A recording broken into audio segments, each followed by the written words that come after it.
Hello, good day to all of you. Thank you, Maharajji, for being with us. So, Swami Tyagarupanandaji today will speak on glimpses of the Upanishads. Upanishads Part 2. So, we had an excellent presentation by him last Sunday. So, as you all know, we started this lecture series to give a spiritual perspective to our members and also to give them courage and happiness so that they can withstand this uh, uh, pandemic and the difficulties associated with the pandemic. Next Sunday, also, Ganeshanandaji will speak on the scripture, so it will have little bit of correlation. Like uh, the topic will be the pitfalls of understanding the Hindu scriptures next Sunday. So, with this is a very good opportunity to listen to such enlightened talk sitting at the comfort of one's house. Let those of you might not have may not be acquainted with Tyagarupanandaji. Let me introduce him. Swami Tyagarupanandaji joined the Ramakrishna Mission in 1985 and has served at the different affiliated units, namely Ranchi Sanatorium, then Vidya Mandir College, Belur, of which he was both principal and vice principal. He was in charge of Devghar Center, and also he was speaking as a teacher in the Instructor Center, Belur, which is called Brahmachari Training Center, meant for the people who are to be initiated to the order. So that is a very, very important and rich part of one's monkhood. And now he is secretary of the Malda Center. The Swami, apart from his very rich knowledge of scriptures and religious matters, he has excellent and sterling academic achievements. He stood second in Calcutta University MA Economics examination in 1985. He completed his PhD in economics from the Indian Statistical Institute, Kolkata, India, and his research topic was poverty and income inequality. With these words, I will request Udaranandaji Maharaj to speak a few words before Tyagarupanandaji starts his lecture. Thank you very much, Udaranandaji. Thank you, Nirmalda. My devoted pranams to Maharajji. And I, on behalf of Ramakrishna Vedanta Society of the Philippines, welcome you all once again. And I hope that you are gaining much from this classes that is going on. And I hope you will continue to participate. And we will also continue with our program. So I don't want to talk now because Maharaj is already there waiting for quite some time now. So I will request humbly Maharaj to please begin his talk. Thank you very much, Maharaj, once again for accepting our request to talk on our behalf. So, talk on my behalf. Thank you, Maharaj. So once again, before starting the lecture, I extend my hearty thanks to get the opportunity to speak to the devotees of the Vedanta Society of Philippines. So for me, this is the third occasion and the second in this series. It has been titled Glimpses of the Upanishads, Part 2. So last day, we had mentioned some of the basic features of the Upanishads, and in the connection, while trying to draw on the teachings, we had mentioned some stories as well. Some of these stories were as follows. One was the story of Yama and Nasi. Nasi is a young boy, a person with great self-respect. Although young, he has great confidence in himself. And he himself goes up to Yama. Yama is the god of death in Hinduism. And there he puts to Yama some philosophical questions. The most important one was, what happens to a person when the body perishes? So that was a question that we dealt with last day. Besides this, we also had some discussion on the Brihadaranyaka Upanishad about one of the sages who is pivotal in that Upanishad. His name is Yagyavalkya.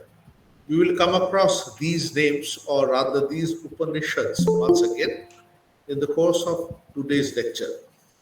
But first of all, today is 15th of August, and today is the Independence Day of India. So, independence signifies that you are liberated from foreign rule. But Upanishads try to take you still higher. It tries to free you from the bonds of nature. In Indian philosophy, we learn about adhyasa. Adhyasa means a superimposition. There it says that after all of us, we are under delusion. The example given is that of a person who is walking in the dark. As he walks along the road, suddenly he notices a snake crawling or sitting idly in one corner of the road. The person is scared. He is trembling. Then someone brings a torch. And as he lights the torch, he sees to his amazement and surprise that after all, it is not a snake. It is only a rope. It was his wrong notion. This is what is known as adhyasa, superimposition, that he had believed that it was a snake, and this is what had frightened him. The Upanishads say that similarly, you are essentially the Atman. You are ever free. But the bondages of the body, the mind, these make you dependent on nature. So freedom actually means going beyond these bounds of nature. So today on 15th of August, as we study the Upanishads, we would remember this thing. Upanishads actually give us the call of freedom, freedom from the shackles of nature. So Swami Vivekananda, he was the eternal prophet of freedom, calling on human nature to believe that one is eternally pure. So for this, he would often quote one verse. A verse is, in Sanskrit, is a small composition that very tersely, in a succinct form, gives you a philosophy. So this verse, very oftly quoted by Swami Vivekananda and inscribed in many of our ashramas. I believe you could also find this in the Vedanta Society of Philippines as well. The verse runs thus: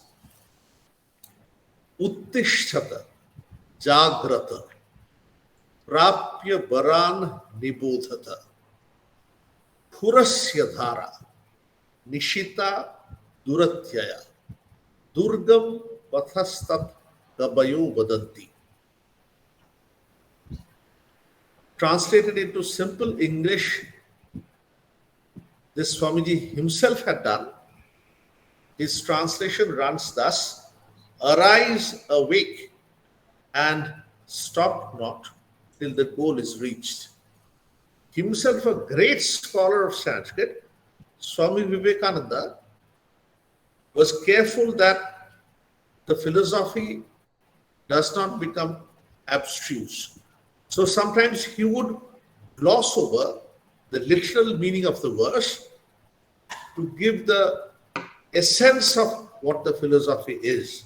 So let us look at the verse more closely. It says, Uttishtata, rise up. Prapya baran nibodhata. Prapya is having reached.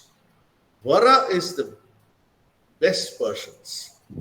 Nibodhata, and thus awaken your inner self. As you reach up to the right teachers, then you are able to awaken yourself properly.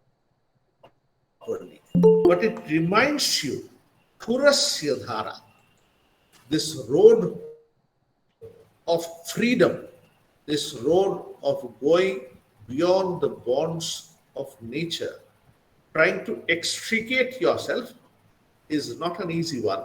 Purasya Dhara. It is as sharp as the edge of the razor. Somerset Maugham, the famous English novelist, has a novel to his credit, The Razor's Edge. The name has been taken from this verse. So the verse says, this road is difficult,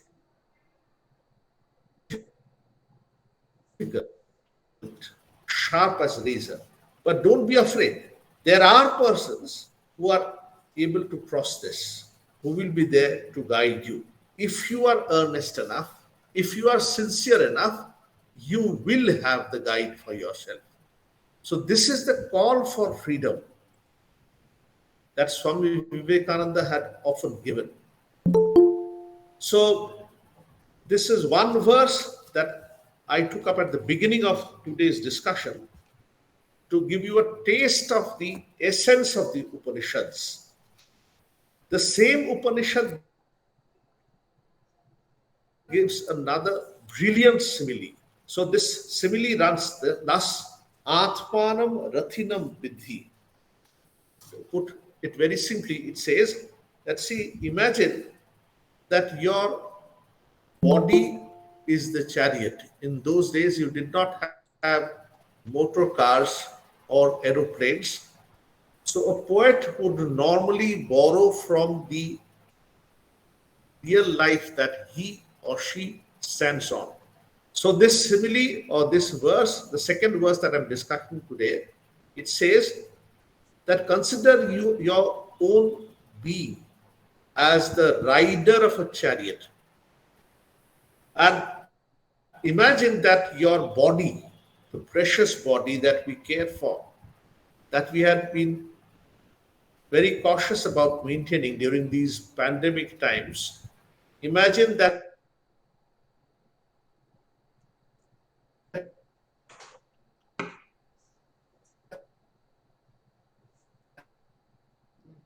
this body is the chariot and the brain. In his hands are the reins or the steering of the chariot. And as the body goes along the path, this path, the poet goes along the example, he says that this path is defined by the various sights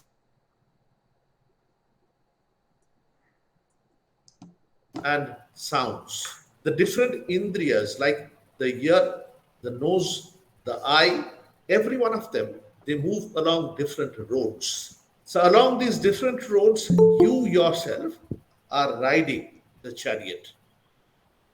But your buddhi, your intellect, in his hands is the wheel of the chariot or the reins of the chariot. So you have to train your intellect or mind properly. How do you train that? It says you train that by the good thoughts. If you can stuff your mind with good thoughts, positive thoughts, then you take your body along the right path. And if you stuff your mind with useless thoughts, thoughts which are destructive ones,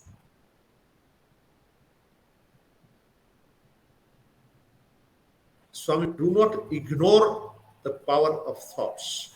Often we think that physical actions are important, and what we think in the mind, those can be ignored, Swamiji says.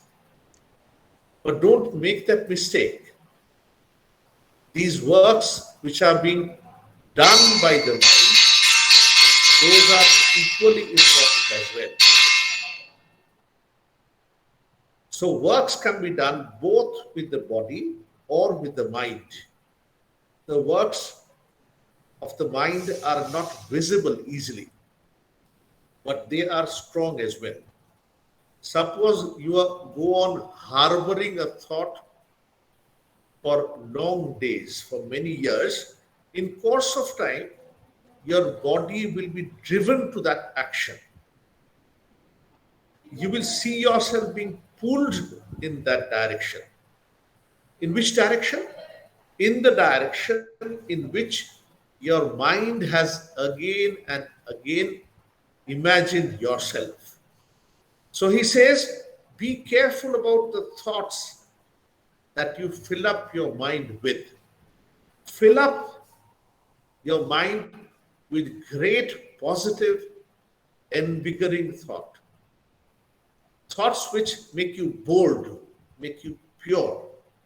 As you make your body and mind pure by repeated, disciplined actions, then this body and the mind becomes like a pure stainless mirror in which the sun of the Atman,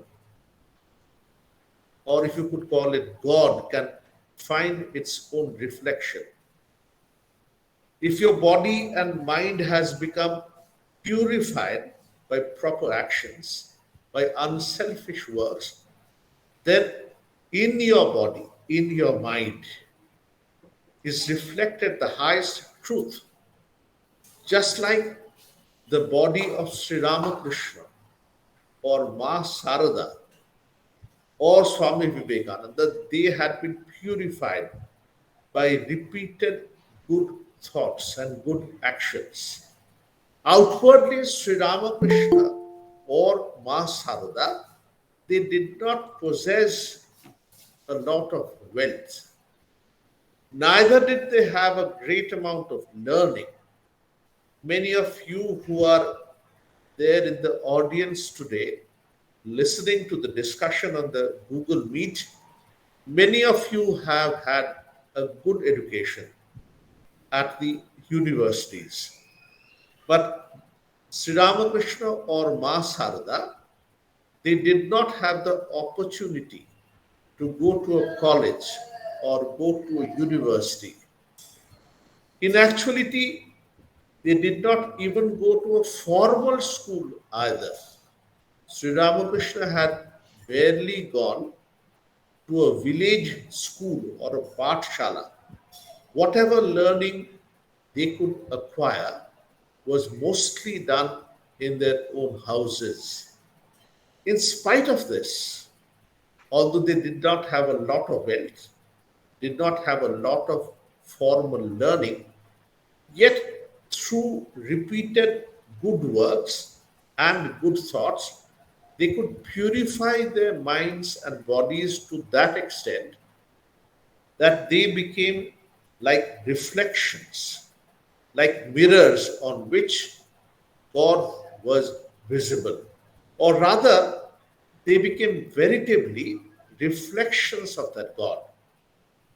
Otherwise, how do you explain the fact that great scholars in different countries are today curious or respectful towards these lives? Because through repeated pure thoughts and pure actions, they had almost, as it were, merged themselves with God. Although outwardly it was only a physical frame, they had become the vehicle through which the divine had flowed. So, this is what can happen to every one of us. The Upanishads say, this also appears in the Upanishad known as Keta Upanishad. It says, you see, every human being at different points of time, there is a question of decision making. Decision. Okay? Just as in the Bhagavad Gita, when the two warring clans, they were close relatives also, the Pandavas and the Kauravas, they had stood on the battlefield. The name of the battlefield was Kurukshetra. Almost the entire warrior clan of India, known as the Kshatriyas, they had assembled on that battlefield, which is near Delhi, the capital of India today. The main warrior in the Pandava side, his name was Arjuna.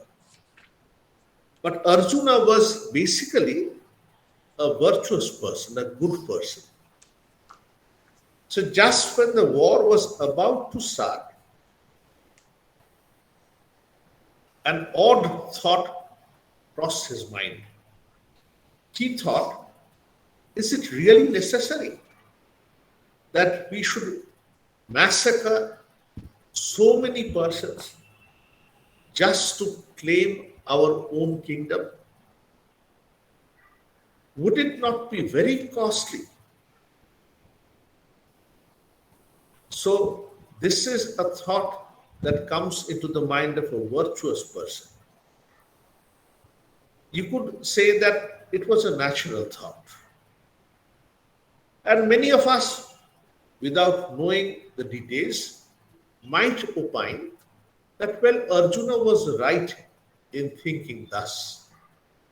He was right in thinking that, well, they could have dissuaded from the war. But much of the preparations had been done. The two armies were already there on the battlefield. The music had been played, which signifies the start of the war.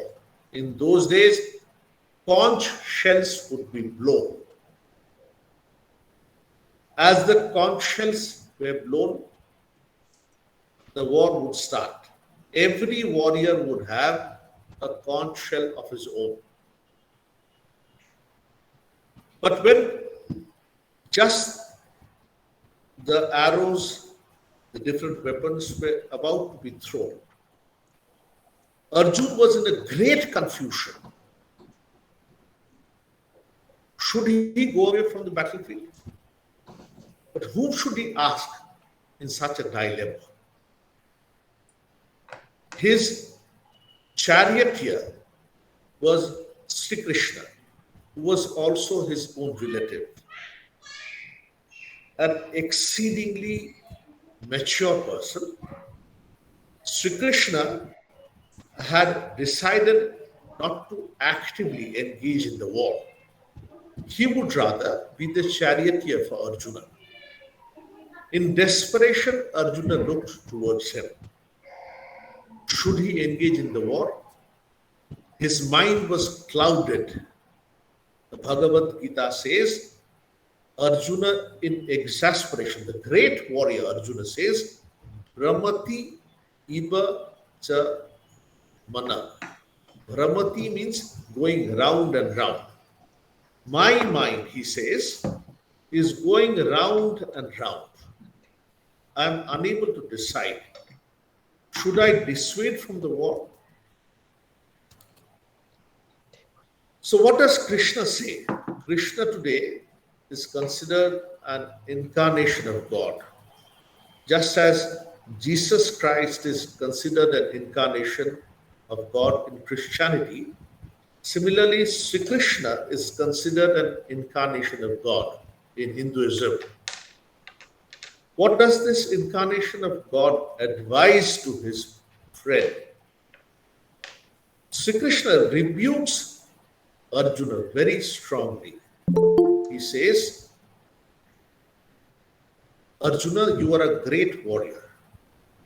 You have won many laurels by winning difficult fights. But today, just when your real examination was about to start, you have developed cold feet. You have been overtaken by nervousness. Get up, rise, be the scorcher of force. Do not speak like an imbecile person.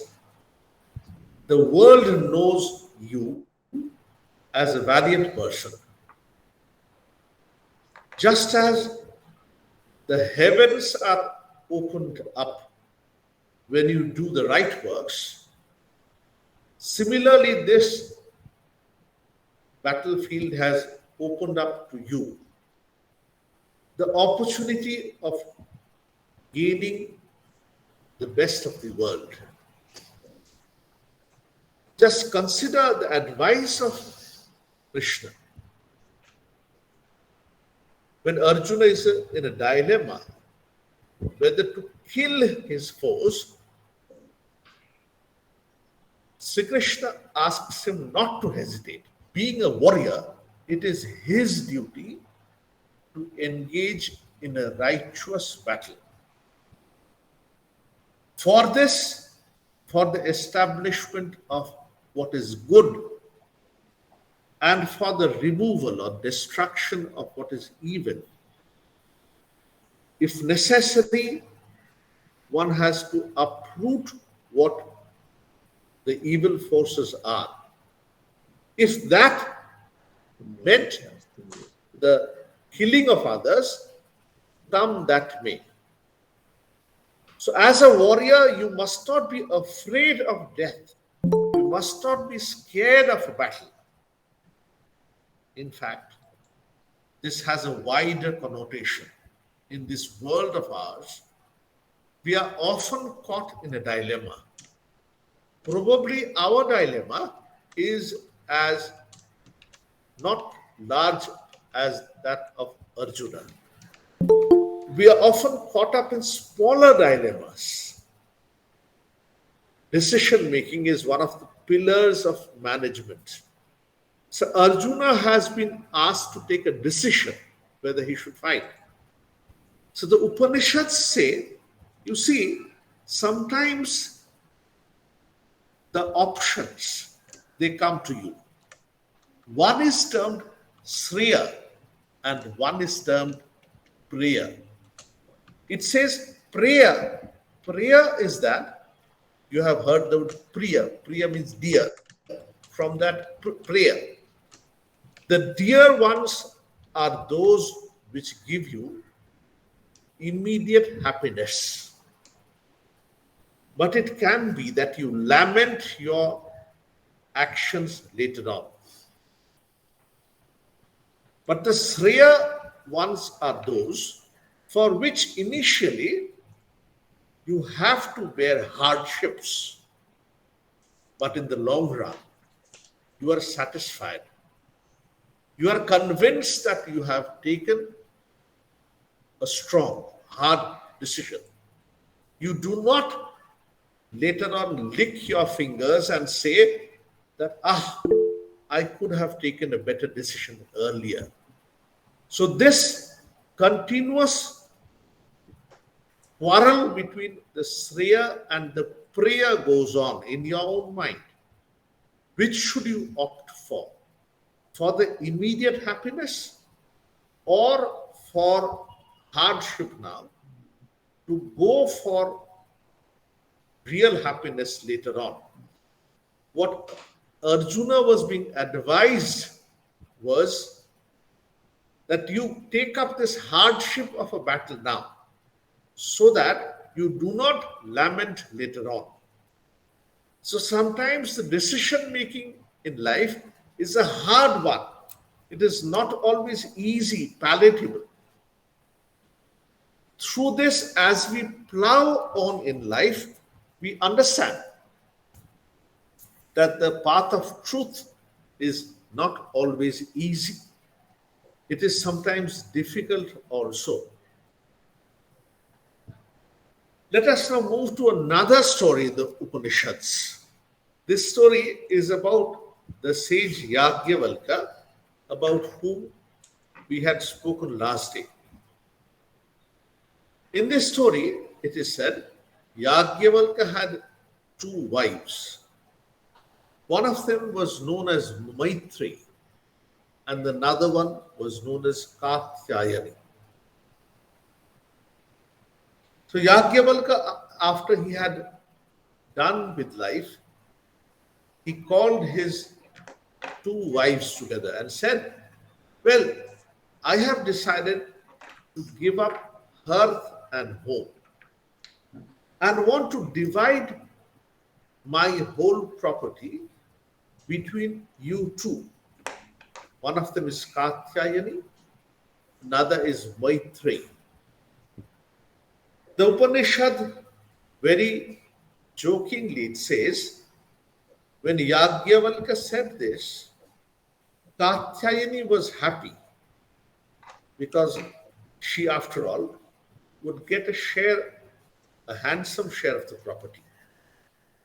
But Maitri was of the more steady kind. She counter-asked Yagyavalkya, well, Yagyavalkya, you want to give me property and move away from this worldly life. But do I achieve immortality thus? When you give me wealth, when you give me property, can you tell me, will this give me immortality? Give me real truth for myself? Give me the means by which I can conquer fear? So Yagyavalkya is very happy with this question of Maitri. He says, Maitri, you have been dear to me earlier. Now you have become more dear to me. He says, it's a wonderful text actually, which Swami Vivekananda has paraphrased. So I would also try to give you a summary of what Yagyavalkya told his wife Maitri. He said,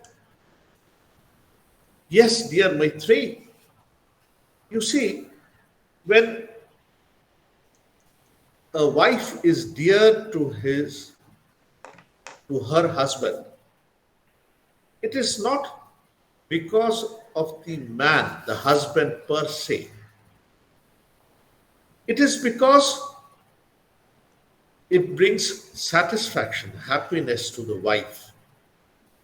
Because in the husband, the wife sees a reflection of the Almighty. Similarly, when the parents find happiness, joy in their sons and daughters, it is because they themselves are satisfied, because they see a spark of the Almighty in their sons and daughters. Similarly with the wealth as well, only because these are reflections of the Almighty are they dear to the possessor. But in ignorance, we do not realize this. We are satisfied with the externalities. We think that the outward man or the outward woman is dear to us, or the outward wealth is dear to us. The Upanishads warn us and say, no, no, this is only the outer covering. It is because these are the sources of joy which you feel within, that they are precious to you. Because they are condensed joy, are they valuable to you? It is not the outward form that is important. It is the inward ananda, the inward great ecstasy that this person or belongings or wealth they bring to you, that they are valued. Upanishads point to us that this external world is a reflection of the Paramatman, of the great Ishvara, of the Bhagavan, who we do not realize, we do not see with our naked eyes. So, how do we reach that Paramatman? How do we gain up, understand this Paramatman? So, we were talking about bows and arrows in connection with the questions that could be put after the main lecture is over. So this example of a bow and an arrow is there in the Upanishads as well. Today probably, as you write a poem, you would not mention a bow and an arrow. You may mention a rifle, a tank, because those are prevalent now. But to the poet in those days, an arrow in a quiver and a bow in his hand are important. So this verse in the Mundaka Upanishad, it says, very graphic verse, it says, Dhanur grihitva Upanishadam mahastram sharam hyupasa nishitam sandhaita. I am trying to give you a taste of how a real verse sounds. This is a verse from the Mundaka Upanishad. It says, taking up a dhanu, that is a bow. He takes an arrow thereafter. This arrow has been made sharp, very sharp. How? And what is that arrow? He says, the Omkara is the arrow. Omkara. In Hindu philosophy, the Omkara is considered to be the symbol of that Almighty God. In the Upanishads, it is said, you see, every one of us in this world, we have a name for yourself, for ourselves. Just as my name is Swami Tyagarupanandaji, the in charge of the Vedanta Society of Philippines, his name is Swami Udarananda. The person who is conducting this online session is Nirmal Ganguly. Every person, every object in the world is recognized by a name. What else? He is also understood by a form. So name and form are essential to all things in the world. These are known in Sanskrit as Nama and Rupa. Nama is name and Rupa is form. But which name and form can the Almighty take? Because consider any individual person. Naturally, he is limited by his height. Probably he has a height of 5 feet 11 inches. He could have a weight of say 75 kgs. So he is limited by his height and his weight. But you cannot imagine Ishvara, the Almighty, to be limited by weight and height, because he is all pervading, is everywhere. So how do you name him? The Upanishads say, for that you take up this emblem, Omkar, Om, also alternatively known as Pranava. The Omkara, Upanishads say, stands for God. How do you call upon God? If you call him by the name of Krishna or Rama, essentially we are limiting him. We are limiting the Almighty to that person who was born in Vrindavana, who lived probably for 125 years. But is God not present beyond that? Or if we consider the Son of God, Jesus, as a reflection of the Almighty, so God, is he not present beyond the physical frame of Jesus Christ? The Vedanta says, when God pervades everything in the world, he must have a name which is not limited. Omkara is his name. So the verse of the Upanishad says, take this arrow of Omkara and fix this arrow in your own body and mind. With this bow and this arrow of Omkara, take Brahman as the target. Take Ishvara as the target. That is, uttering the name of Omkara, taking Omkara as the name, concentrate. The Upanishads tell you that you listen to this, then you think about and when you understand the logic behind this, then you dive deeper. Try to realize this truth. When you are convinced after Upanishad, Bhagavad Gita, that what is being discussed is the truth, then it says, don't go on having debates any longer. Now dive deep and try to realize this jewel for yourself. Only cogitating, only discussing amongst yourself would be a waste of time when you have already heard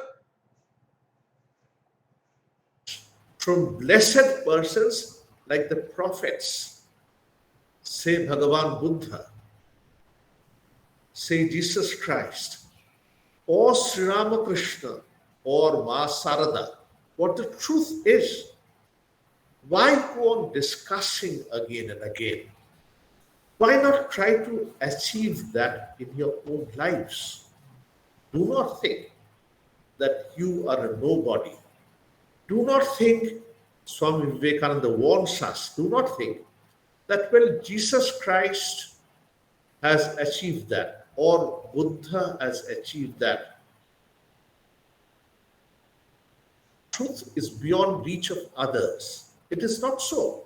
Swamiji says, the Hindu religion says that it is scientific to think that if you discipline your body and mind appropriately, if you can concentrate your mind on that truth, and if you are willing to sacrifice for that purpose, then certainly you can also for that goal. These are the great messages of hope. It tells you that you are never condemned, whatever error you might have committed in your life. Swami Vivekananda quotes the Upanishads to say, Srinvantu Vishve Amritasya Putra. There, the Rishi, the seer, he declares, climbs to the top of a building and calls on the others and says, come along, all of you. Vishwe here means all. I have realized that great truth, who is beyond darkness. Only realizing him, that is that Ishvara, that God, that Almighty, can you go beyond death? Can you conquer the great fear of death? Nandya Pantha. It says there is no other way. Only by knowing that great truth can you be really fearless. Wealth cannot give you that fearlessness. Weapons cannot give you that strength. Medicines cannot give you that strength. You must realize, understand that truth for yourself, that the Upanishads boldly declare to you. So,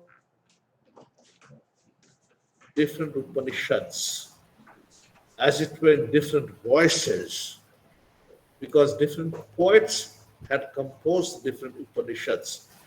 They are like big poems containing nuggets of truth. These nuggets have been commented on, discussed, and the real depths of the philosophy unearthed, like by philosophers like Shankaracharya, Swami Vivekananda, and others. These were hidden, as it were, in the language of Sanskrit. But persons like Swami Vivekananda brought it out for all and sundry. He discussed it in English, in the language of the commoners, so that we are not afraid of this philosophy. But we must remember that this is only not pedagogic knowledge. Practice it.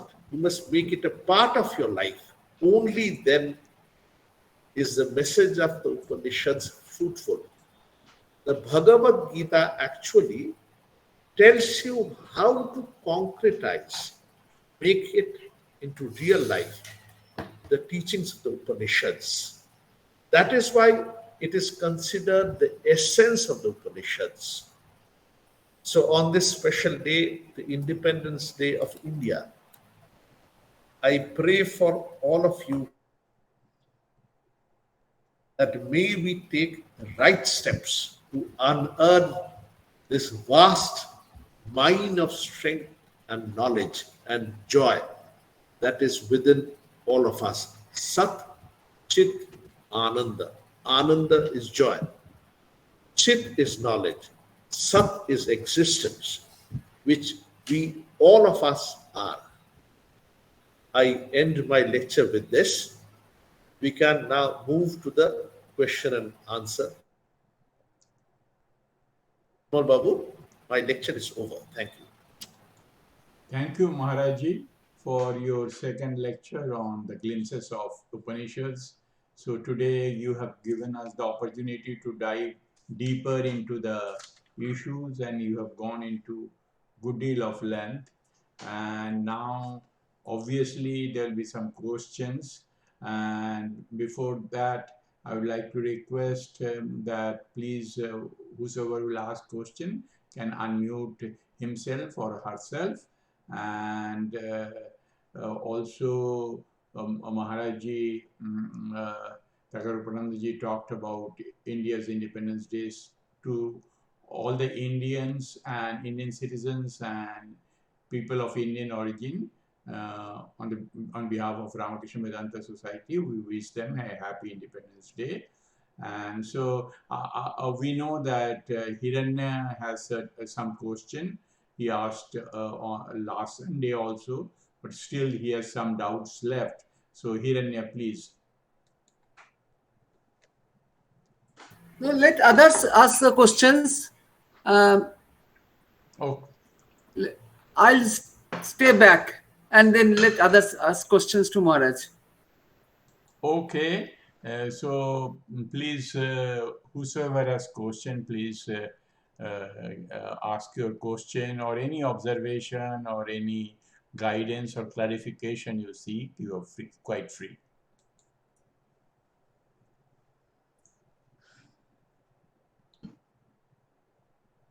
I'd like to ask a question. I'd like to say something. Sure, Vaniji, sure. Yeah, the only thing, not the only thing, but one important thing that I would like to say is that I have loved how Swami Tyagarupananda has illustrated the deepest and also abstruse truths of the Upanishads through stories. Stories make things come alive, and they also make understanding concepts easy. So I have really appreciated that. Thank you, Vaniji.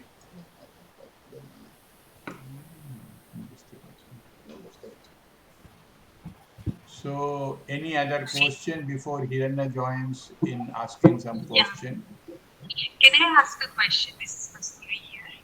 Yes, Kosturi is welcome. Yes, definitely. Yes. Yeah, Maharaj, I have a confusion about the story of the confusion that Arjuna was having when he saw in front of him in the battlefield that all his near and dear ones were there on the opposite side, and he would have to fight and kill them. Now, this was a question, as you rightly pointed out, between taking a decision between Shreyas and Prayas. Shreya meaning something that would bring joy. Maybe it is hard, maybe it is difficult, but at the end it should bring the joy, or the effect of that should be good. That is my understanding. But when we look at when we follow the story of Mahabharata, at the end, it was a complete devastation. The Pandava, they got their throne, they got what they wanted, but at a huge cost. They were not happy. They were not, they lost their sons and all the near and dear ones. And getting the throne merely became quite meaningless. So how did it become Shreyas? For me, that is a big query ever since. So if you would throw some light on that.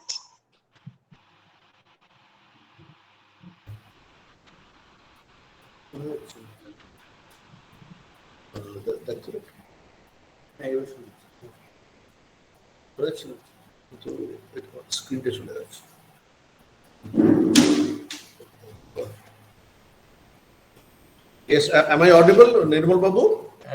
Exactly. You're fully Yes, audible. yes. Absolutely. Yes, perfect.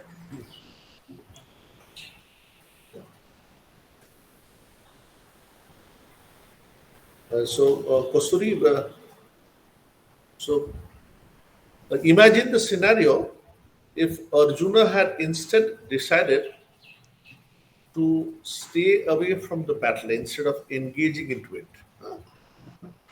Because at that moment, that was the question that was to be decided on, whether he should start with the fight or whether he should go away. So just look at the background before coming to the battle. Before coming to the battle, they had sent emissaries a number of times to the Kauravas. The Pandavas, the righteous brothers, they had sent emissaries to the Kauravas, asking them to give them only 5 villages. not their share of kingdom, the rightful share of the kingdom, that they should get after 13 years of exile. They said, only give us 5 villages, that would be enough. But the Duryodhan, he was so haughty, he had become so proud, that he said that no, I cannot give you any, even lump of earth without war. Finally, Krishna was sent as an emissary. As per customs, an emissary, a duta, was considered to be beyond reproach. He couldn't be killed, he couldn't be enslaved. But Duryodhana, breaking all norms, he decided to imprison whom? Krishna. Finally, therefore, the war became imminent. Although the Pandavas had again and again thought about the options, whether they should go for the war or not, finally, after all their deliberations, it was clear that there was no alternative to a war. Because remember what happened earlier, they were ousted from their kingdom by a game of dice. Although they had tried to be on the side of justice, they were again and again repeatedly cheated by their cousin brothers, the Kauravas. So even to establish their claim, their rightful claim of a part of the land, they had to fight now. So what the Mahabharata tells us initially is, even to establish your own rights, you have to show your strength, to declare what your rightful share is. So don't take it outwardly as only a fight, as a fight of greed, which the Pandavas were engaged in. If they had left the battlefield in a huff, out of emotion, as Arjuna was doing, probably after a few days they would have again thought it had become foolish on our part to let go this opportunity. Moreover, after it was decided that the war would begin, both the Pandavas and the Kauravas had sent their emissaries across the land. So these Kshatriyas, these warriors had all assembled on the battlefield, ready to fight. And now suddenly at the 11th hour, if Arjuna decides to take to a life of renunciation and give up the battle, then it would be causing confusion to all of them. In fact, Krishna admonishes Arjuna with these words. He says, Na buddhi bhedam janayet. Bheda means division. Buddhi is intellect, mind. He says, if you leave the battlefield, you would be causing confusion, divisions in the mind of all these warriors whom you had invited to fight for you. After great deliberation, you had decided that a fight was necessary. But suddenly, in a fit of emotion, you are deciding that you would not fight. So the Mahabharata, in a larger perspective, tells you that sometimes, even for the establishment of righteousness, for the establishment of good, a hand of strength is necessary. For this, probably, it could lead to bloodshed. When you look at the end, probably, it could have caused heartburns to Pandavas as well, because they were righteous persons. They were despondent that many of the relatives had been killed. But such are the laws of society. Sometimes, for the protection of good, you need to destroy evil. In the Gita, that verse is there. Paritranaya sadhuna vinashaya cha dushkritam. For the emancipation of the good persons, and the destruction of the evil ones, the incarnation of God comes forth. So Mahabharata is the wider canvas on which this incarnation of God, in this case Krishna, he played his part. He not only played the flute, he danced in this battlefield of Kurukshetra as well. Okay? Yes. Kasturi, thank you. So next question, please. And we'll have an informal session of 10 minutes also.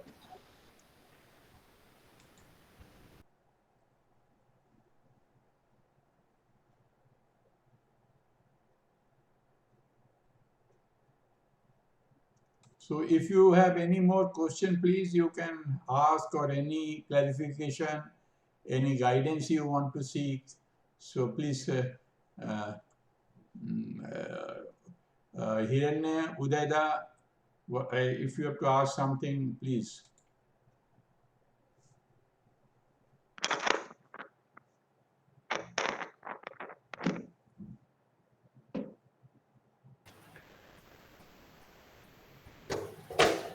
I would have liked some of the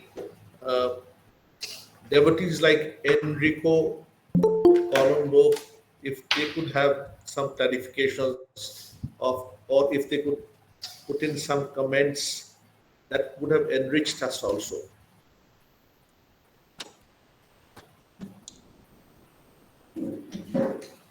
Enrico, am I audible? Yes, Maharaj, yes, you are. Well, I was just thinking, Arjuna, after all, had Sri Krishna as a counselor, but most of us in our life do not have this privilege, this advantage. And when it comes to making hard decisions, of course, it's not so easy by ourselves. Would you have anything to say about that, Maharaj? That was a very nice point that Enrico had made, actually.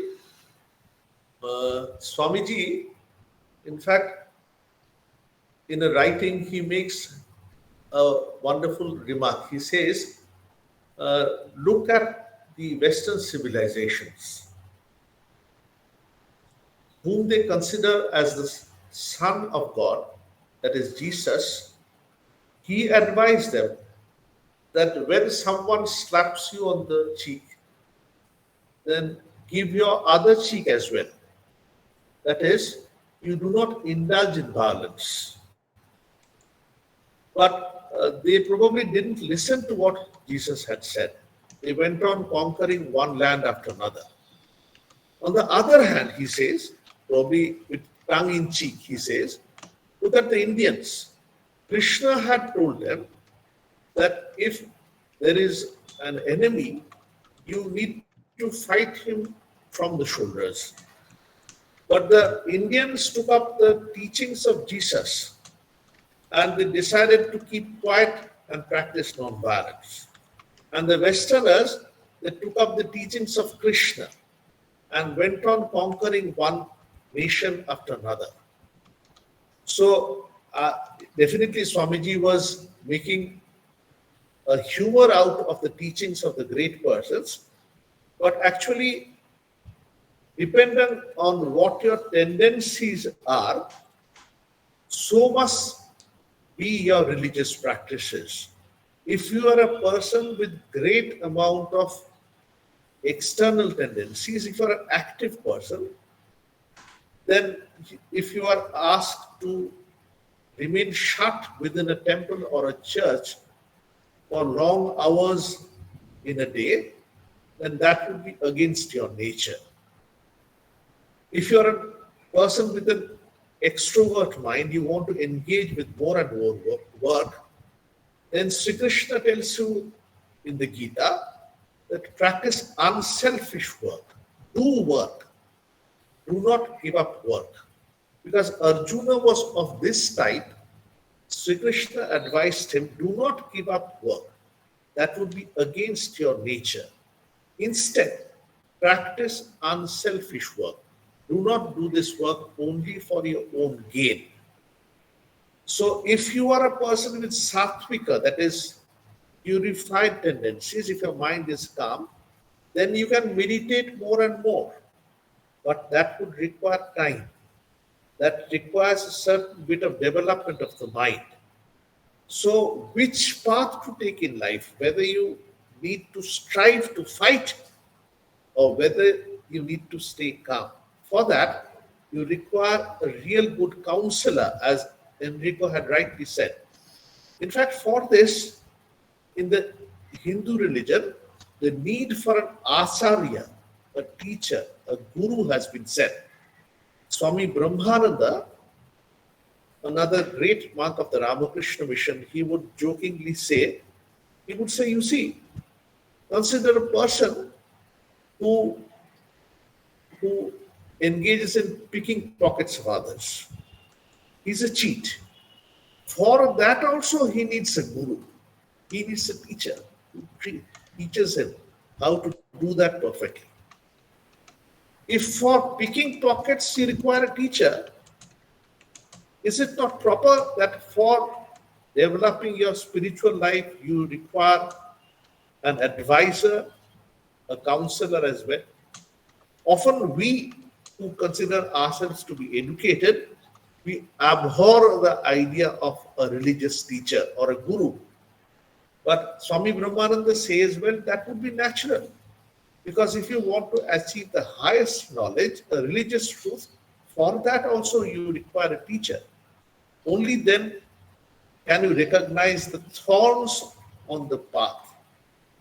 The teacher with the light in hand can take you along the right path properly. Okay, thank you, Enrico.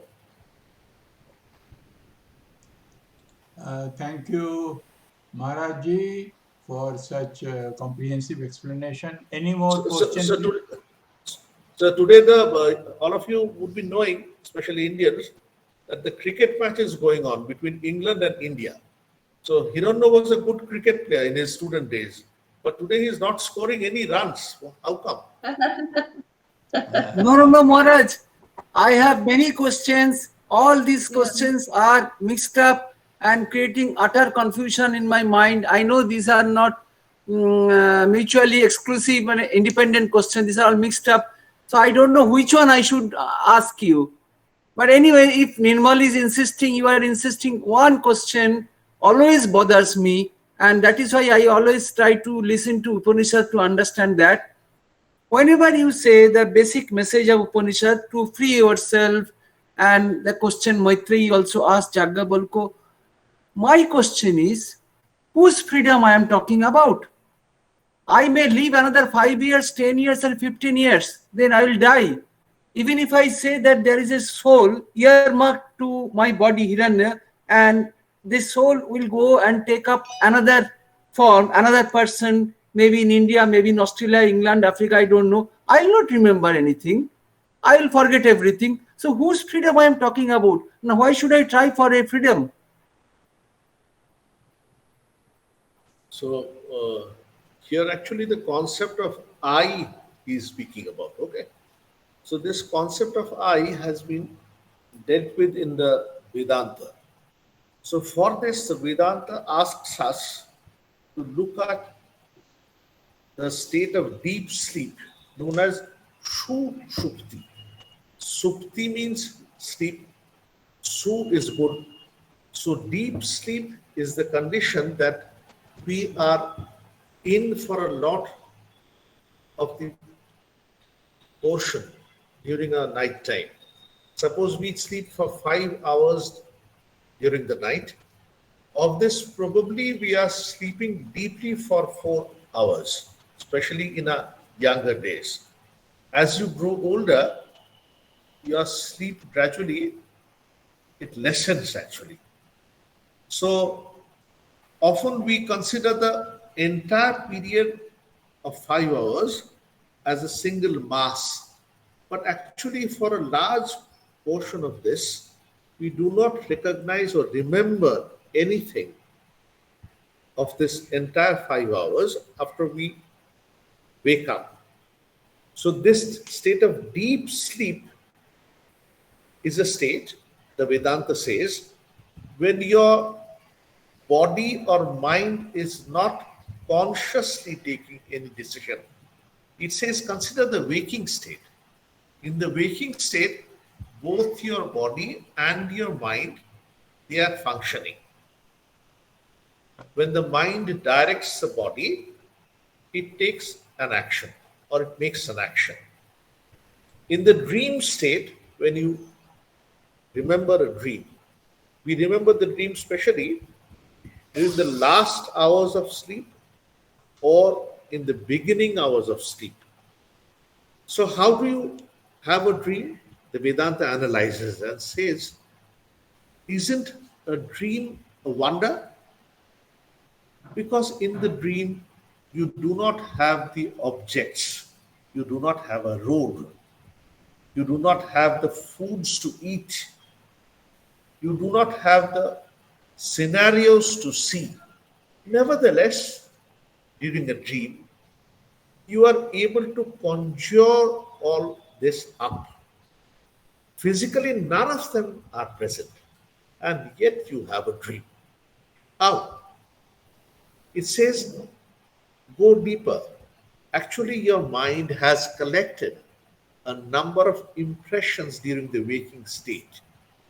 Those impressions sometimes open up during the dream condition.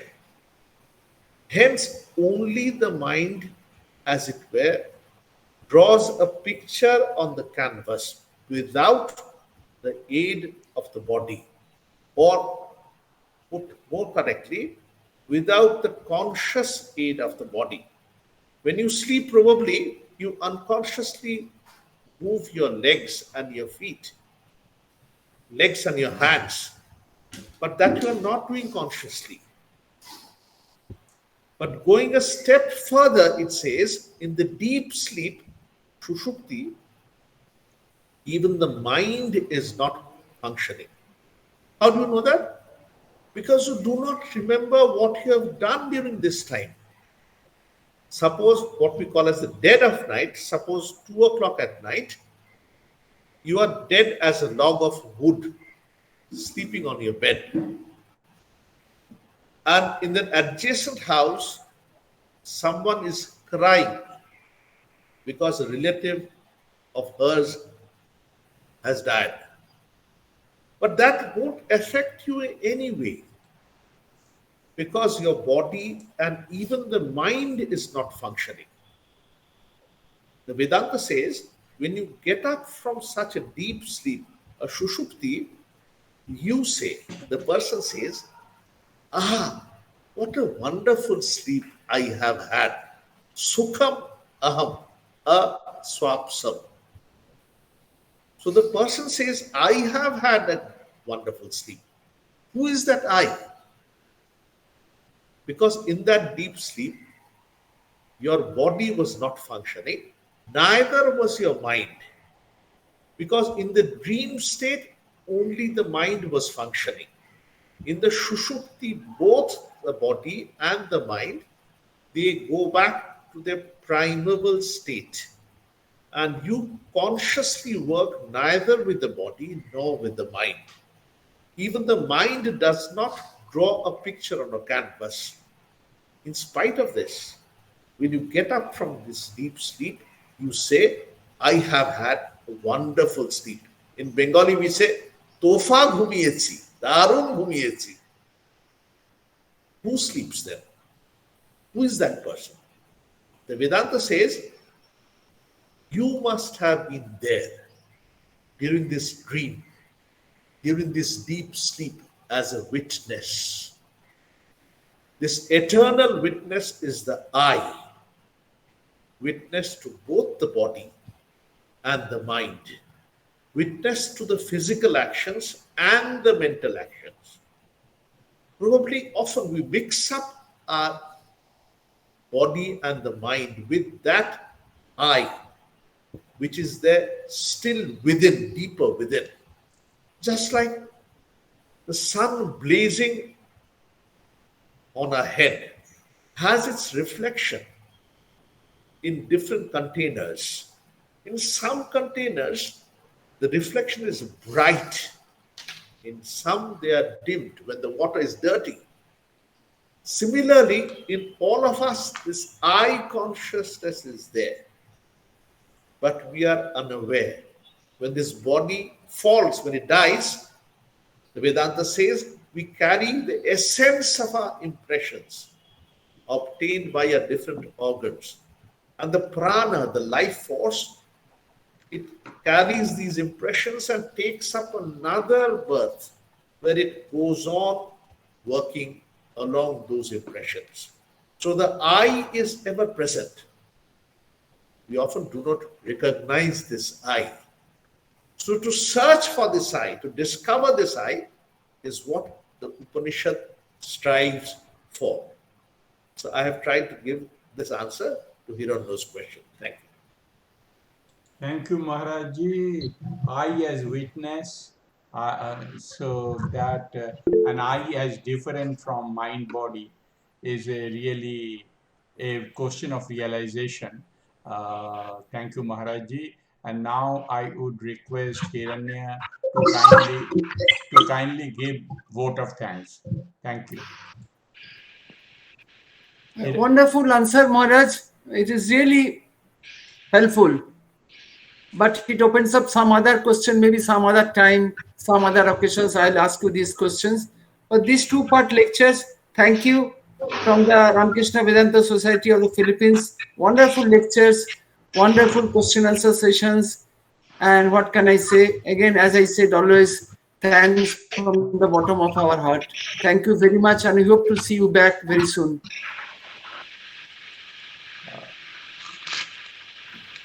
So Hiranyo has been a co-student with me during my postgraduate days. We had been friends thereafter continuously. So meeting online with him and with all of you has brought great joy. This pandemic has opened up this possibility. So I convey my gratitude to all of you, the organizers. Thank you. Thank you, Maharaj. Thank you. Thank you, Maharaj. Pranam. Thank you very much. We will have 10 minutes of informal session. So Thank you, Maharaj. Tyagarupanandaji will be kindly gracious to give us another 10 minutes. But now, thank you very much, Maharaji, and thank you everybody for being with us and to join the lecture. And whosoever wants to be member of this group, they can send us a request. We'll be very happy to add you. And I will now end the recording. So please give me 5 minutes, and then I for about 30 seconds, and then I come back. But before that, to all the Nirmal Babu, I would ask, put in a remark. Actually, there are some functions going on in our campus. Okay. A football match because of the 15th of August. Can I get your permission to leave this meeting for the time being? Sure. And all of you are welcome to put questions to us or seek our opinions. You can use our WhatsApp number from Nirmal Babu, and I would be very happy to have your messages or be of some help to you if necessary. Thank you and Pranam Maharajji. Thank you. And Thank you, Maharaj. Pranam. And Thank you, I come back within 30 seconds. So informally, those who want to stay back, they are most welcome. So give me 30 seconds now.